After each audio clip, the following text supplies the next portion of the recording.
tonight.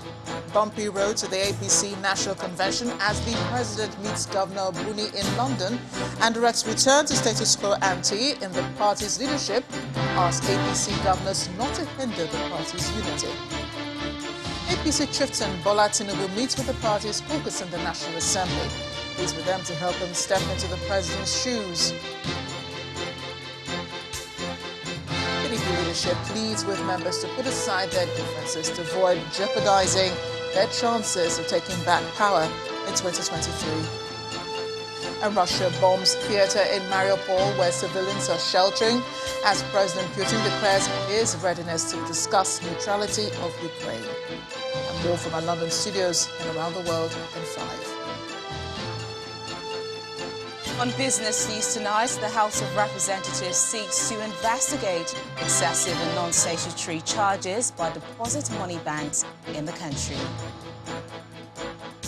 On sports news tonight, the Confederation of African Football confirms the Babayara Sports Stadium in Kumasi as the new match venue for the first leg of the FIFA World Cup playoff match between the Black Stars of Ghana and Super Eagles of Nigeria. And from Abuja, UN Women Country Representative gives assurances that ongoing dialogue on the gender bills will yield fruitful results as a women protest at the National Assembly continued for the 8th day.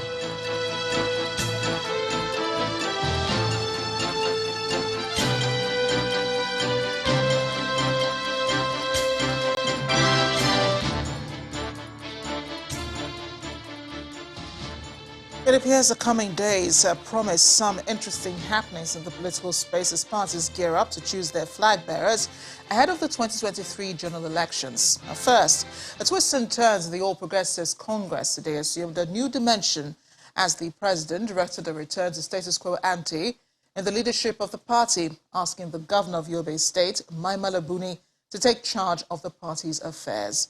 This latest development followed a meeting between President Muhammadu Buhari and Governor Buni in London, where the president is undergoing medical check.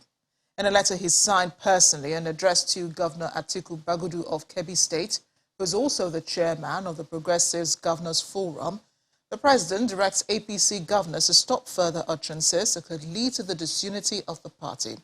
In his words, all members of the Governors Forum and their followers should desist from any behavior or utterance that will likely lead to disunity in the ranks of the party and ultimately jeopardize the transition to the convention. The president also instructed that Governor Buni, as chairman of the Caretaker Extraordinary Convention Planning Committee of the APC, proceed with plans for the March 26th National Convention of the party. And before this latest development, the governor of Niger State, Abubakar Sani, had taken charge of the affairs of the party with the president's approval following Governor Buli's trip to the UAE. But that situation had created internal wranglings within the party, with some members describing it as a coup of sorts.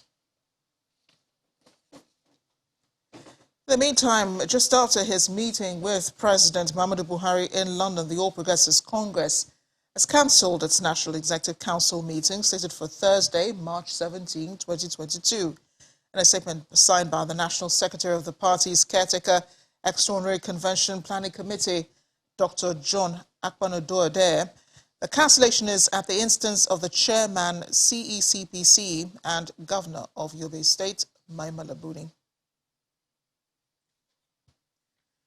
The political entry continues. Chieftain of the All Progressives Congress, Chief Bola Tinubu, is asking the APC caucus in the National Assembly to support his lifetime ambition of becoming president of Nigeria. Chief Tinubu made the plea during a meeting with the APC caucus in the Senate and the House of Representatives. He told the lawmakers he had informed President Buhari of his ambition to run for the presidential ticket.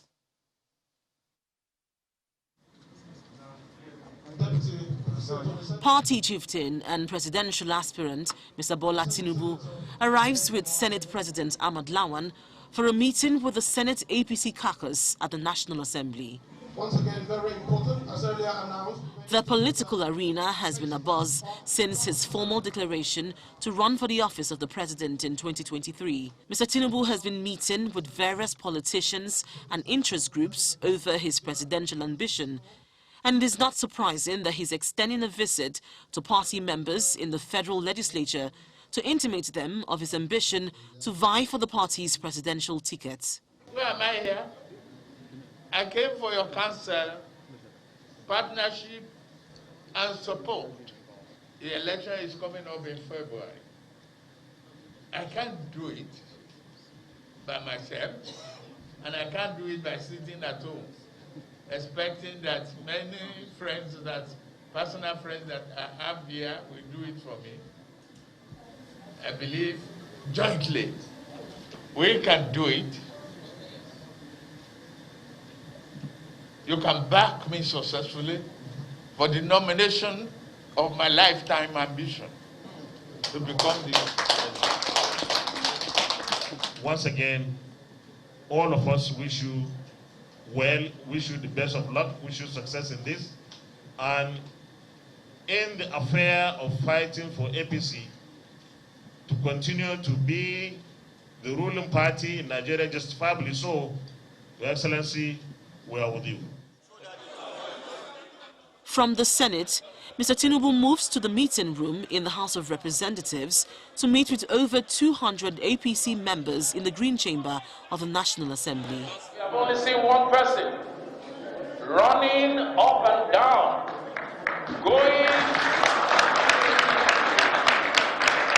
traveling the length and breadth of Nigeria, giving to respect to whom respect is due. Those who are in support of this gentleman to lead this country in 2023, please say ah. The man of the moment reels out his resume and gives a subtle response to the public reactions regarding his health. They didn't have anything to say, and they say it's not well. They are my doctor, let them prove it.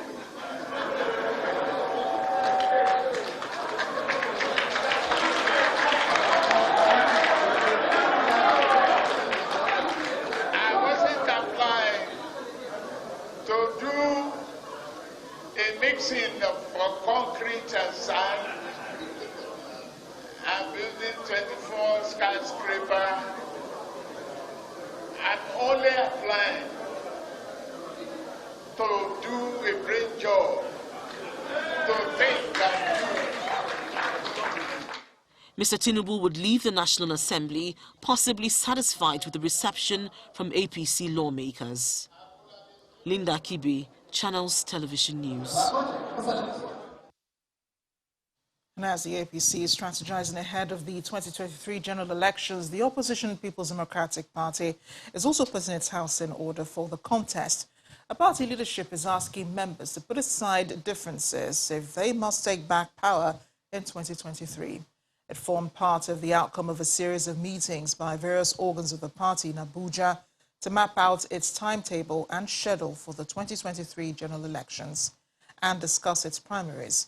Our correspondent, Emperor Simon, reports.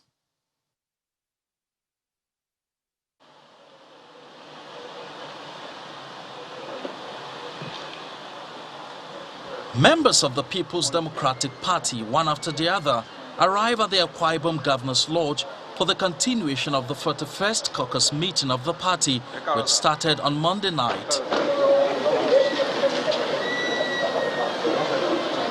The meeting holds behind closed doors for over 5 hours, and the members emerge without a word on the outcome of the meeting.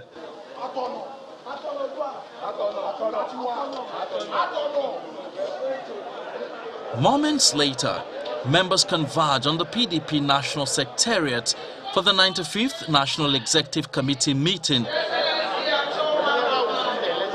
The meeting has in attendance members of the Board of Trustees and the national leadership of the party, including past and present governors, past and present lawmakers, as well as states chairmen. A gathering which the national chairman of the PDP, Senator Iyorchia Ayu, describes as a defining moment for the party. I call on every member of this party to forget their differences. If there are differences, we must settle such differences in-house. No party member should attack another party member. If there are any issues, we have different organs of the party to resolve party differences.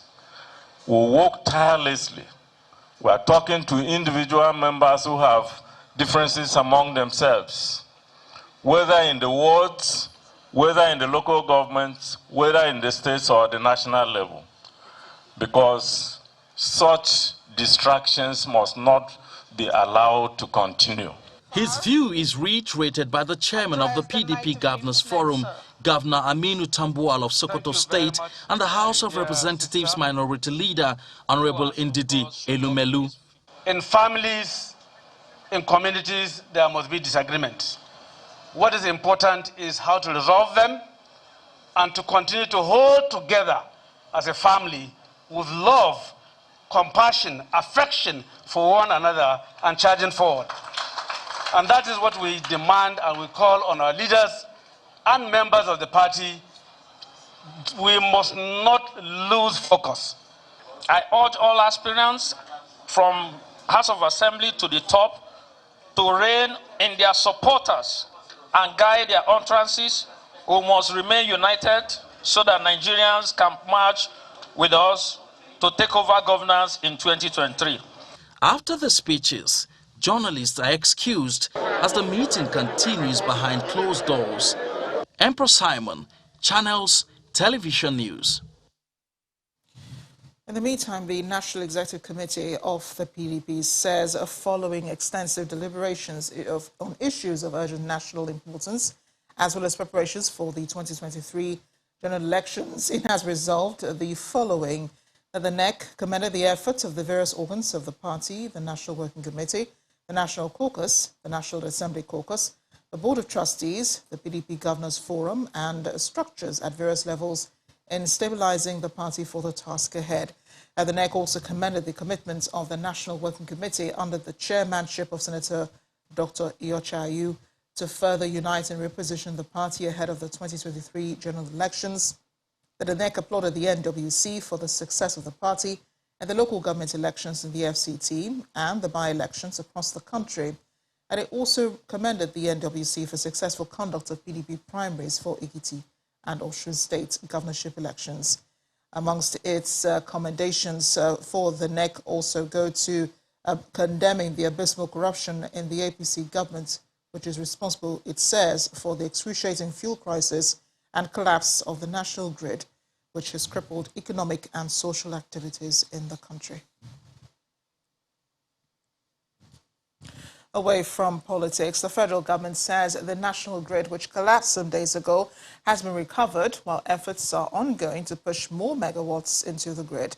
This is according to the Minister of Power, Mr. Abubakar Aliyu, who briefed State House correspondents at the end of the Federal Executive Council meeting, presided over by the Vice President, Professor Yemi Osinbajo. Mr. Aliyu, who likens Nigeria's power challenge to a war situation, maintained that the country generates up to 8,000 megawatts of power. Our State House correspondent, Gloria Mizoke, has more. The Vice President, Professor Yemi Osinbajo, again represents the President in week 2 of his absence at the Federal Executive Council meeting for the month of March. A handful of ministers are physically in attendance. Against the backdrop of weeks of blackout owing to low power supply and the subsequent system collapse of the national grid, the Minister of Power at the briefing announces a restoration of the grid, an outcome of the emergency meeting held to quell the situation. This is like a war situation. We need to find solutions. We need to come out with answers, quick ones, emergency solutions.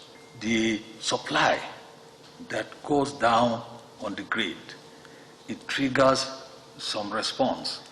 Some started to trip down, and that also causes the whole system to go down. We had it the first day, we recovered it. We had it again, we recovered it. So we are on top of it. We have recovered it now. The grid is back. We are trying to get more megawatts to push on the grid. In spite of the revelations, the question as to where the power is still lingers. The grid is not that strong to carry so much load.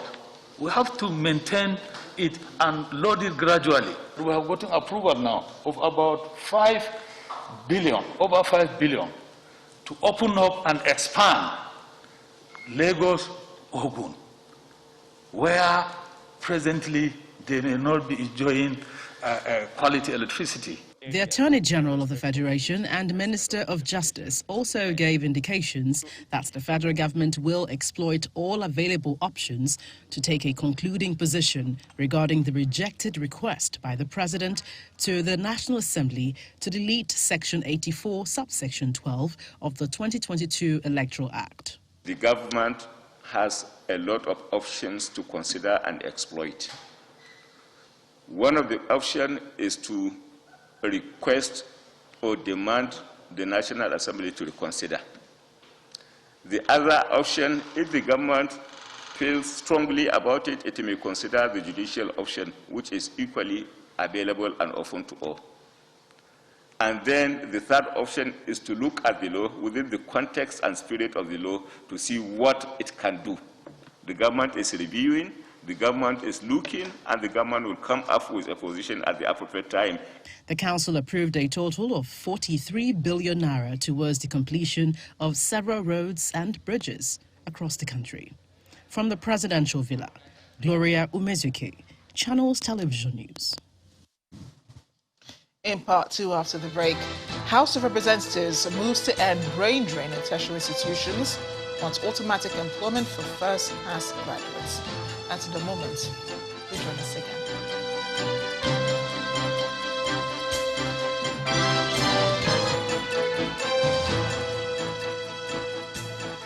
Welcome back. If you just joined us watching the news at 10 live on Channels Television Lagos.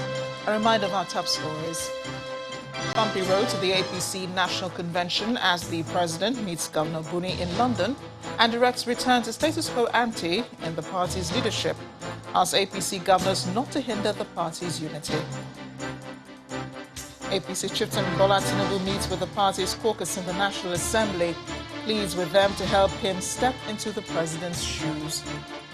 PDP leadership pleads with members to put aside their differences to avoid jeopardizing their chances of taking back power in 2023. And Russia bombs theater in Mariupol, where civilians are sheltering, as President Putin declares his readiness to discuss neutrality of Ukraine.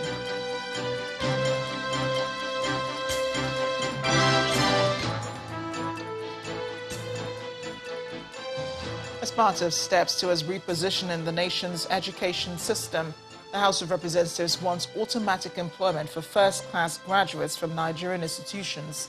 The House believes this will serve as motivation for Nigerian students and enable graduates to maximize their potential. Representative Chinedu Martins, who moved the motion, says this will address the concerns of exporting the best brains out of the country. Our correspondent, Terry Kumi, reports. With the unemployment rate in Nigeria at 35% and concerns of Nigeria's brightest brains leaving the country in search of better job opportunities, the House of Representatives considers a motion to grant automatic employment to first-class graduates. The mover of the motion, Representative Chinedu Martins, believes that this is one way to motivate Nigerian students. First-class graduates are unemployed. They are all over the street, roaming without employment. But you see a third-class graduate who earns a lot of money under some president. They are duly employed, leaving the first-class students on the street. So, Mr. Speaker, the idea of this motion is to encourage hard work. While the motion sounds like a good deal, some lawmakers are opposed to it, describing it as discriminatory and that it will encourage academic corruption. Our constitution said that nobody should be discriminated against. And it would have been much better that we identify in which area of this first class are we talking about. Is it in the area of technology? Or is it that if I read Hausa I become first class, I should just be given an automatic employment? If we insist that anybody who gets first class, automatically you get employed, then at every level of the tertiary institution, people will now be pushing people, especially if you have 4.5 to cross first class and you have 4.43.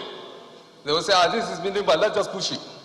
It has been the policy that whoever has first class in the civil service, automatically he gets automatic employment. For others, it is an all-important motion, not lacking in merit. I am persuaded by some of the arguments coming from the right honourable gentleman from Katsina who is saying that this is already in existence. We may need to just align the two positions. Somebody will burn the candle lights, midnight oil, day in, day out for years. And at the end of the day, he's thrown out on the street, he cannot get a job. Yes, NNPC and so many agencies look for the best. But I can tell you that if you go to those agencies as well, you will see people with third class or ordinary pass. Whereas those who have done much better, they'll tell them, they don't even look at their CV, they just say we are not employing. While the motion is adopted, the extent to which the prayers of the motion will be implemented is highly questionable, considering that it should have come as a bill to give legal backing. There are also concerns about the already bloated civil service. Terry Ikumi, Channels Television News. We'll stay on a bit longer in Abuja as Linda Kigbe joins us now with more on the news at 10. Hi, Linda. Hello, Amarachi. And we begin with protests in some parts of the country. Now, as the protests against the rejection of the 5 gender bills in the Constitution Amendment continued for the 8th day, the United Nations Women Country Representative, Mrs. Comfort Lamte, has given assurances that the ongoing negotiations and dialogues on the issue will yield fruitful results. The women are maintaining that they need more women at decision-making positions, and if the National Assembly does not rescind its decision, they are ready to occupy the lawmakers' space until they achieve their aim.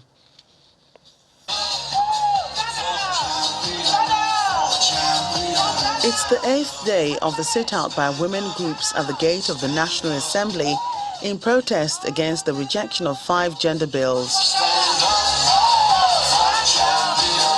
Singing solidarity songs, the women seemed prepared not to yield any ground in their demand for the federal lawmakers to rescind their decision.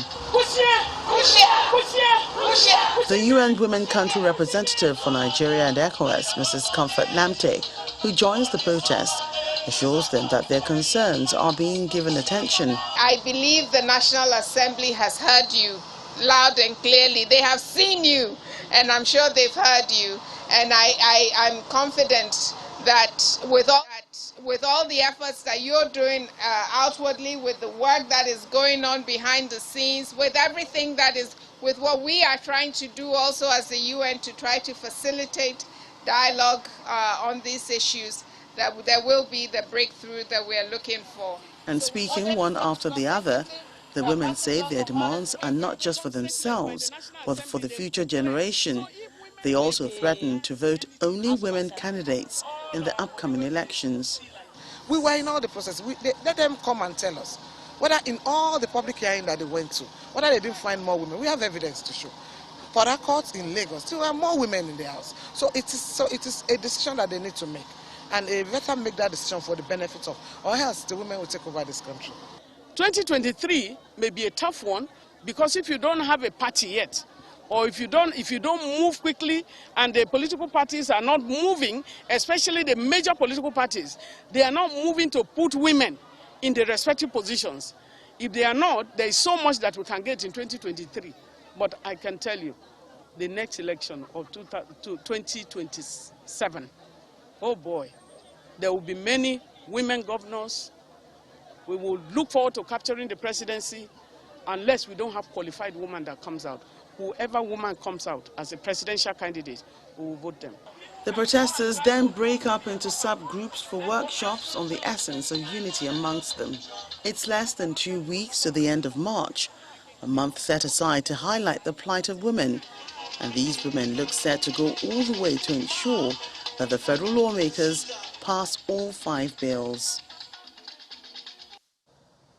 Over in Benin City, the Edo State capital, it's a different kind of protest as pensioners under the aegis of the Nigerian Union of Pensioners took to the Ring Road area to air their grievances against the state government's alleged failure to pay some of their entitlements. The complaints include non-payment of gratuity to pensioners who retired from service in 2012 and 2013, as well as non-payment of gratuity to local government workers from 2008 till date. The Deputy Governor, Mr. Philip Shuaibu, was also at the Ring Road gathering where he addressed the protesters.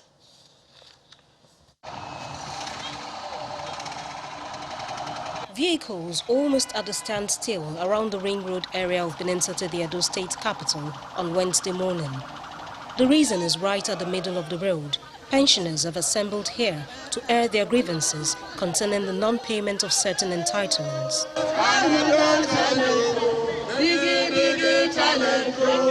We have gratuity for state pensioners from 2012 to date, not paid. We have gratuity for local government pensioners from 2008 to date. We have arrears of pension for local government pensioners not paid. We have series of increases from 6% of 2003, 15% of 2007, 33% of 2010, and of recent consequential adjustment of 2019. After waiting for hours for some of the leaders who had been invited to the government house for a meeting, the remaining members of the group resort to prayers.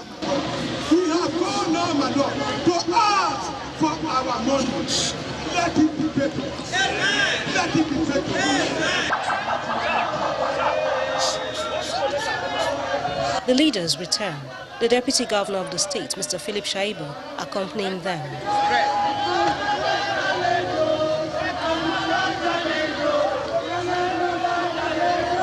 He thereafter explains the steps the government is taking to resolve the issues raised. The head of service committee, we,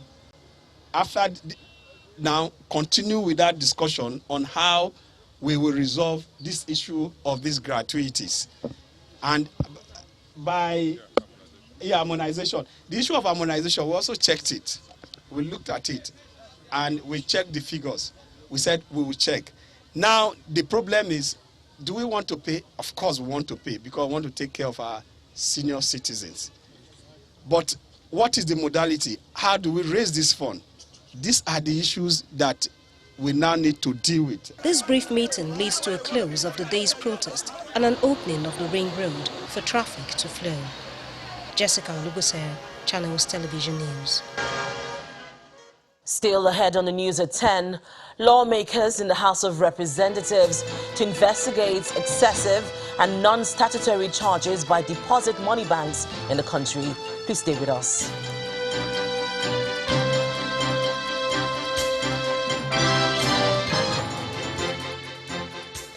Hey, welcome back to the news at 10, coming to you live from Abuja. In about 24 hours, there will be a change of guard in the Anambra State Government House. And now ahead of that change of leadership, the outgoing governor, Willie Obiano, has been reeling out his achievements in 8 years while appreciating the people of Anambra State for their support. In a statewide broadcast from his country home in Aguleri, Anambra East local government area, Governor Obiano notes he has placed Anambra as the 4th largest economy in the country. The direct result of implementing my blueprint is that under my watch, the economy of Anambra grew from 3.2 trillion to 4.4 trillion naira. That comfortably placed us as Nigeria's 4th largest economy. Another direct result is that under my watch, again, Anambra joined Lagos and Rivers as the only states in Nigeria that could meet their operating obligations with funds from their internally generated revenue and earnings from value-added tax. Still, under my watch, poverty rate in our dear state dropped from 53% in 2010 to 14.8% in 2020. Our dear state was also rated as the state with the lowest unemployment rate in Nigeria in 2020 at a stunning 13.1%. That was a time when the national average stood at 27%. Similarly, we were also rated as the state with the best fiscal responsibility index in Nigeria, after only Rivers State. And finally, to crown it all, Anambra State attracted a sum of $10.2 million in foreign direct investment in 2020. And that's all from Abuja. Back to you, Amarachi. Thank you, Linda. Hearing in the case of the Commissioner of Police versus Chief Ayurimami on the alleged theft of a gold crown at the Olu of Warri's Palace last year continued today. At the resumed hearing, the applicant's counsel, Senior Advocate of Nigeria, Professor Abiodun Amuda Kanike, told the court that the Palace of Olu of Warri petitioned the Chief Judge of the state for the transfer of the case from the court on the grounds of insecurity and alleged closeness of the magistrate to the defendant. The defense counsel, however, opposed the claim, saying the vicinity of the court is suitable for the case as it is surrounded by several security formations. The court agreed with the defense counsel and rejected the application for transfer of the case to another court and adjourned the case to April 20th for continuation of hearing. The government must be motivated to improve the country's health services in keeping with the social contract it has with citizens. These are the words of the Vice President, Professor Yemi Osinbajo, as he delivered the keynote address at the global launch of the Lancet Nigeria Commission in Abuja. The Lancet Commission aims to reposition future health policy in Nigeria to achieve universal health coverage by addressing historically intractable challenges. Our State House correspondent, Kayla Megwa, reports. Thank you very much. Seated here, some of the biggest names in the Nigerian health sector gathered for the launch of the Lancet Nigeria Commission. The Lancet is one of the world's oldest weekly peer-reviewed general medical journal, publishing original research articles, review articles, editorials, book reviews, correspondence, news features, and even case reports. Occasionally, its editors feel it incumbent upon themselves to name commissions about a particular issue of concern, and this is one of such scenarios. The Lancet Nigeria Commission looks at the major challenges in Nigeria's healthcare system, the opportunities that abound, and recommendations to the Nigerian government if it is to achieve universal health coverage. Sadly, healthcare is also predominantly financed out of pocket. 78% of health expenditure comes out of pocket, which means the poorest Nigerians end up with catastrophic expenditure, and this is something we can deal with. According to the report, for Nigeria to achieve a modern-day health system, the country must tackle political volatility, implement development plans effectively, prioritize development projects over infrastructural projects, improve funding to the health sector, improve community engagements, and stop the corruption that perpetuates a dysfunctional health sector. The Secretary to the Government of the Federation advocates for a multi-sectoral approach to get this done.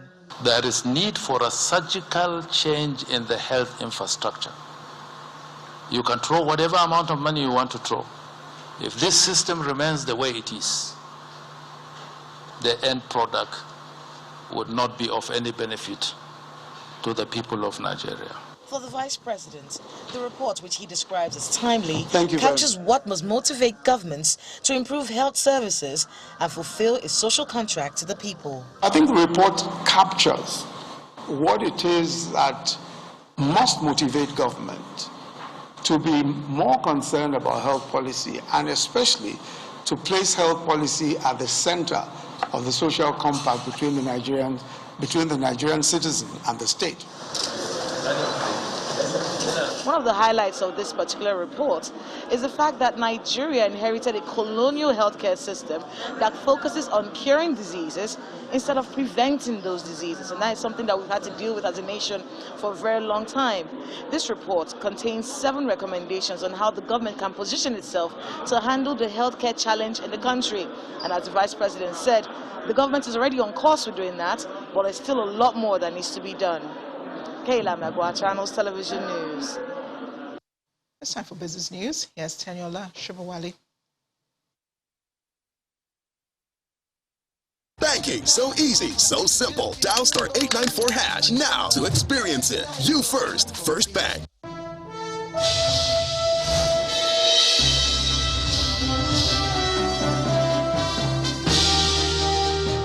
Thanks a lot, Amarachi. The House of Representatives says it plans to investigate the excessive charges on bank transactions imposed by the Posit money banks in the country. The House also raises concerns that these charges are sometimes subject to double deductions.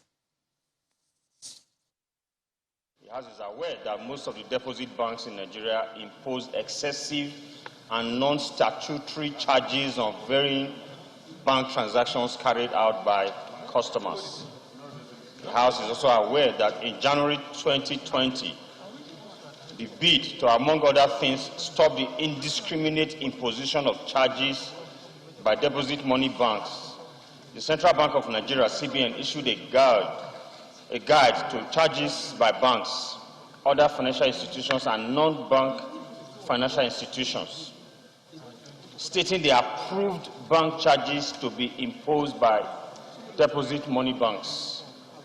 The House is concerned that despite the guide issued by the CBN, some banks still deduct outrageous amounts of money from their customers in the guise of bank charges with different descriptions.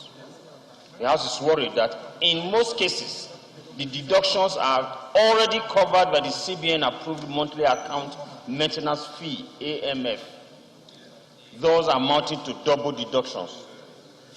The House resolves to mandate the Committee on Banking and Currency to investigate the excessive charges on bank transactions by deposit money banks in Nigeria and report back within 4 weeks for further legislative action. Economic think tank, the Center for the Promotion of Private Enterprises, has identified some of the factors that can help tackle Nigeria's high inflation rate.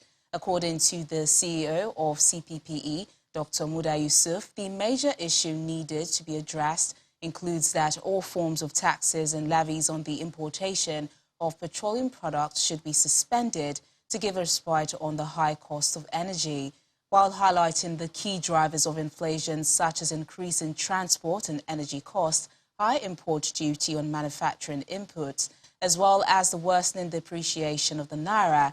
Dr. Yusuf calls for deeper stakeholder engagements across sectors to develop an enduring strategy on the way forward. And Russia faces its first crucial foreign currency bond payment since its invasion of Ukraine. Moscow has coupon payments totaling $117 million due today on $2-denominated bonds, but with much of its foreign exchange reserves frozen by international sanctions, it may be unable to pay. Moscow has said it could pay international bondholders in rubles if it were unable to service its debts in the currencies they were issued in. However, rating agency Fitch says Russia will default on its debt if it tries to make interest payments on its dollar bonds in rubles. And back home, the equities market has halted its bearish movement and made a U-turn into positive territory in today's trading session. John Mekwa tells us more.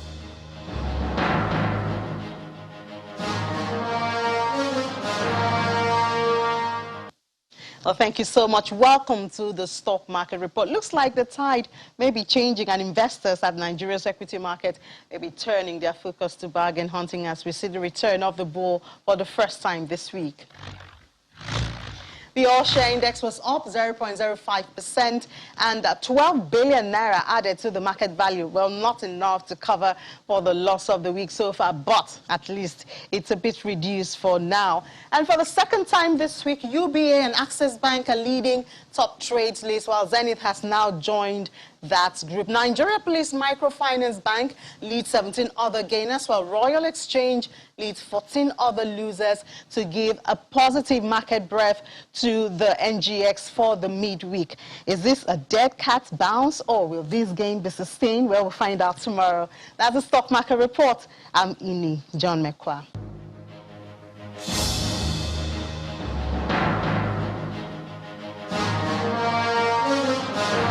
Thanks a lot, Ini. Now let's see how other major global markets ended the day.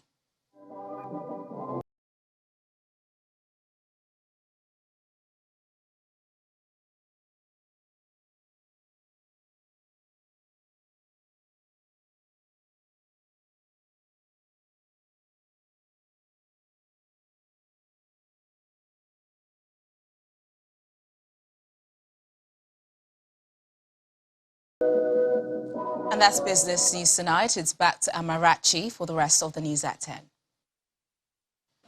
Thanks a lot, Teniola. President Muhammadu Buhari has approved the reconstitution of the governing board of the National Broadcasting Commission following the expiration of the tenure of the former board. As summoned by the Minister of Information and Culture, Hajjalai Mohammed, says the board has Honorable Bashir Omolaja as chairman. Other members who were appointed to represent various interests include Mr. Wada Asab Ibrahim, Mr. Ihai Chupu Azubike Dike, Mrs. Adeshola Oyinloye Ndo, and Mr. Olaniyan Olatunji Badmus. Also on the board are Mr. Bashir Ibrahim, Mr. Obiora Ilo, Mr. Ahmed Sajo, Engineer Bayo Erikitola, a representative of the State Security Service, a representative of the Federal Ministry of Information and Culture, as well as the Director General of the Commission. Beyond our shores now, Russian forces have reportedly bombed a theater where hundreds of civilians have been sheltering in Mariupol. According to the city's deputy mayor, between 1,000 and 1,200 people were in the building at the time of the attack. It comes as Russian President Vladimir Putin says he's ready to discuss Ukraine's neutral status in talks aimed at ending hostilities there, but that Moscow will still achieve the goals of its military operation, which he says is going to plan. Simon Pusey has more on Russia's invasion of Ukraine and around the world in 5. Good evening and welcome to the Channel Studios here in London with your international news around the world in 5. Kyiv officials say Russian forces have shelled an apartment block on Wednesday morning, the second residential block to be hit in the capital in as many days. Firefighters continued to put out flames on the roof, and local shops were seen with broken windows. Kyiv has escaped the worst of the Russian attacks, but authorities have now imposed a curfew, describing it as a dangerous moment. Mariupol is a different story. The city completely surrounded. Russian troops are allegedly holding 400 people, including doctors and patients, as hostages in a hospital. That's according to Ukrainian authorities. Meanwhile, Ukraine's president has spoken to the US Congress via video link. And as the leader of my nation, Volodymyr Zelensky thanked the US for their support, but repeated his request for a no-fly zone to be implemented. US President Joe Biden went on to announce a new package of military aid to Ukraine. The money will go towards anti-armor and anti-aircraft weapons. In the past year, the Biden administration has provided $1.2 billion in weapons for the country. NATO defense ministers have met with their Finnish, Georgian and Swedish counterparts, as well as the Ukrainian ambassador, to discuss the situation in Ukraine. Our support for the brave Ukrainian people. The military alliance is also set to tell its military commanders to draw up plans for new ways to deter Russia, including more troops and missile defences in Eastern Europe. Ukraine has praised the courage of 3 European leaders who made a long, hazardous journey by rail from Poland to Kyiv in a show of support as the city came under further Russian attack. The Prime Ministers of Poland, Slovenia and the Czech Republic met Ukraine's president as a curfew began in the city. You are fighting for your lives, your freedom, but we know that you are also fighting for our lives and our freedom, and it's for us very important. And afterwards, the Czech leader told Ukrainians that they were not alone. They are the first Western leaders to visit Ukraine since Russia invaded. In a new interview, the Russian state TV protester Marina Ovsyannikova says she was extremely concerned for her safety and hoped that her protest against the war in Ukraine was not in vain. She also says she hopes she won't face charges. It's her first television interview since her extraordinary on-air protest on Channel 1, where she held up a sign telling Russians not to believe the propaganda or lies about the war. Almost 3 million people have now fled Ukraine because of the invasion. That's according to the United Nations. The majority have escaped to neighbouring Poland, which has seen close to 2 million people cross the border. Meanwhile, the UK is launching a new visa scheme to help people host Ukrainian refugees in their homes. Former Ukrainian soccer star Andrei Shevchenko says he plans to take in people in his house in Surrey. Yesterday I spoke with ambassador of Ukraine here, and I'm looking to bring a couple families in my house to stay here. And in other news, 2 British Iranian nationals have been released from detention in Iran and flown home. Nazanin Zaghari Ratcliffe, the British Iranian woman detained in Iran nearly 6 years ago, was arrested in 2016 and accused of plotting to overthrow Iran's government, something she denied. Her husband, Richard Ratcliffe, had campaigned for her release, including by going on hunger strike. 68-year-old Amusha Ashori was also freed. The retired civil engineer had been detained in Evin prison for over 4 years. I mean, definitely feeling a lot lighter. Not sure I quite believe it yet. It still feels like, I mean, I'm kind of in campaigning mode, but yeah, she's on a plane, she's on her way home. This is almost over. And that's your international news around the world in 5. Now back to the Channel Studios in Lagos.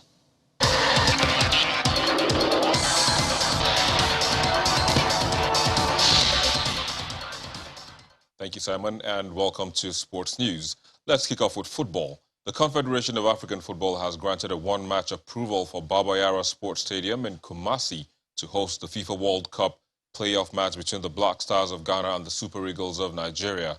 The approval comes after a CAF licensing inspector visited the Baba Yara Sports Stadium on Sunday, March the 13th, to inspect the facility, although strict conditions must be met before match day. The Baba Yara Stadium replaces Cape Coast Stadium, which was originally scheduled to host the match. Ghana will play Nigeria in the first leg on March the 25th. A Royal Queens of Warri this evening recorded a major upset in the Nigeria Women's Football League Match Day 11, stunning defending champions Rivers Angels 3-1 in Port Harcourt. It's the first defeat for the Jewel of Rivers in 3 seasons and their 3rd defeat this season. Delta Queens also picked an away win against Sunshine Stars in Akure. Niger Rattels recorded the 3rd away win of the day against Adamawa Queens. Oshun Babes beat Nasarawa Amazons 1-0. Bayelsa Queens beat FC Robo Queens 2-0 in Yenagoa. In the Champions League, defending champions Chelsea are through to the quarter-final of the league after a 2-1 win against Lille in France. The Blues progressed 4-1 in aggregate, having won the first leg 2-0 at Stamford Bridge. Burak Yilmaz had given the hosts the lead on the 43rd minute of the first half. Chelsea's Christian Pulisic leveled the scoreline on the 3rd minute of added time in the first half. Cesar Azpilicueta got the 2nd goal for Chelsea. In another game, Villarreal joins Chelsea in the last 8 thanks to a 3-0 win against Juventus. The Spanish side advanced 4-1 on aggregate. And West Ham defender Kurt Zouma and his brother Yohan face prosecution under British animal welfare laws after a disturbing video circulated showing Kurt slapping and kicking one of his own pet cats.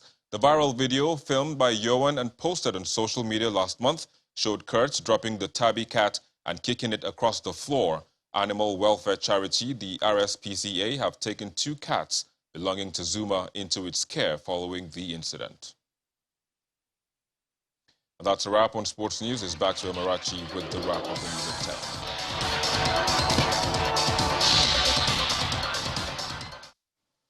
Thanks a lot, Victor. And the main news again.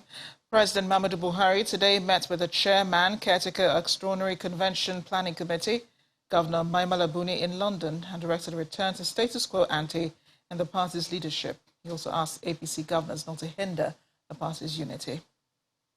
Also today, the main opposition PDP leadership pleaded with its members to put aside their differences to avoid jeopardizing their chances of taking back power in 2023, just as the party released details of its election guidelines for the 2023 polls.